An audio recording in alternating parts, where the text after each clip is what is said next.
আসসালামু আলাইকুম, কি অবস্থা সবার? আশা করি সবাই ভালো আছেন। আজকে আমি আপনাদের এই ভিডিওতে বলবো যে বাচ্চা ব্রুডিংয়ে রাখলে কিভাবে বাচ্চা নষ্ট হবে না আর এবং কি বাচ্চাগুলো মারা যাবে না, বাচ্চাগুলো সম্পূর্ণই ভালোভাবে থাকবে এবং কি অসুস্থ হবে না, সেই সব ভিডিও কিন্তু আজকে আমি এই ভিডিওতে বলবো।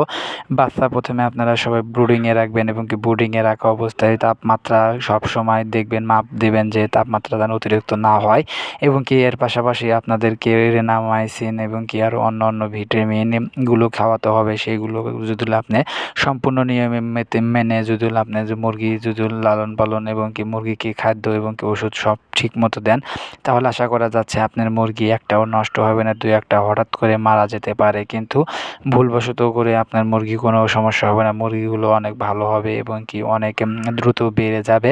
আপনার এই খামারে দেওয়ার প্রথমে শুরুতে আপনাকে যেই কথাটা মাথায় রাখতে হবে সেটা হচ্ছে আপনাকে মুরগি ঠিকভাবে লালন করতে হবে এবং কি আপনাকে এগুলো মেনটেন করতে হবে, রোগ বালাই এবং কি আরও অনেক কিছু রয়েছে, সেইগুলো কিন্তু আপনাকে নিয়ম মেনে চলাফেরা করতে হবে এবং কি এর পাশাপাশি মুরগিকে সবসময় ভ্যাকসিনের আওতায় আনতে হবে এবং কি আরও ওষুধপাতি যে সব সম্পূর্ণ আছে, সম্পূর্ণ কিছুই কোর্সের মাধ্যমে করতে হবে। সব কিছুই অতিরিক্ত দেওয়া যাবে না, সব কিছু ঠিক থাকলে ভালো হবে।